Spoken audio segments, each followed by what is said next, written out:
What I love about music is, first of all, it's saved my life many times. It's rescued me. It's been a source of solace and refuge and joy and celebration and creativity, and it's the gift that keeps giving for me. My name is John Cohan. I'm a CADC, which stands for Certified Alcohol and Drug Counselor. I've been in practicing in Massachusetts altogether in the mental health and substance use fields for about 15 years. As you can tell, John is also a drummer. There's a way that music can touch us that it's visceral. For some people with psychosocial disabilities or those simply dealing with their mental health, music can be a healing tool. It's not a hard sell. I think everybody reacts to music, strongly.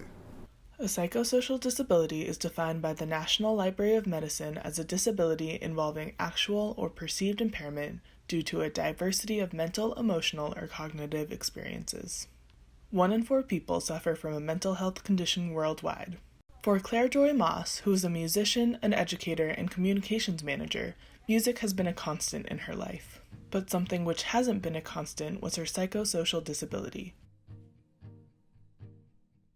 With my mind being so loud all the time, music really helps it quiet down and helps me focus and not feel like a million terrible things are happening to me. Without you, the seeds root, the flowers. Singing for me feels like an out-of-body experience.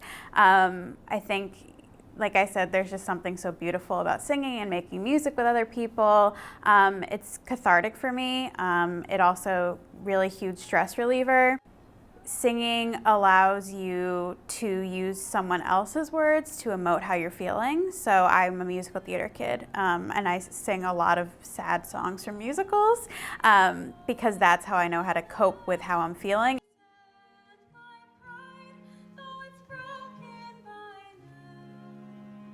I tend to define psychosocial disabilities as myself, and I'm more of an example kind of girl. So for me, it's major depression, anxiety, and bipolar disorder, which is probably the biggest one. It's this debilitating thing that just kind of lives in your head and can cause all sorts of drama and issues. I think with my bipolar disorder,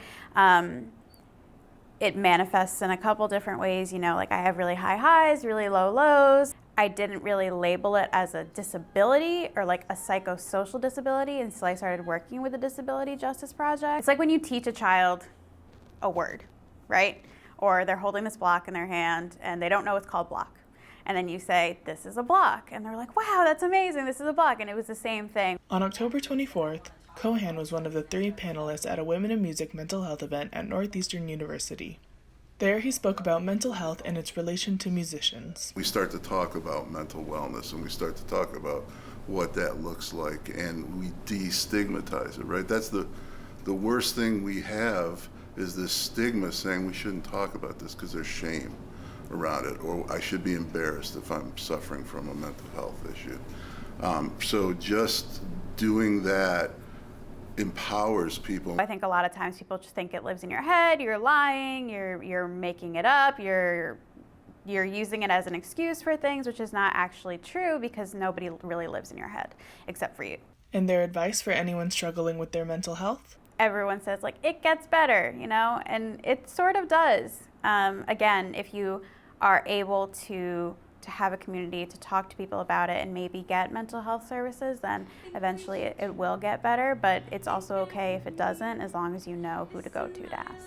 I think I'm scared, I think too much. I know it's wrong, it's a problem I'm feeling if you're gone. Maybe it's time to come home. What I see with a lot of people who do struggle with mental health issues and have for a while is that they become very kind of attached to the diagnoses. They become over pathologized. And what I like to say to people is you contain multitudes, you're many things, and you're not just attached to that, and that's not just who you are, but there is more help right now than there ever has been. And be your own best advocate, or if you can't do that, find somebody who will advocate for you, because the help is there.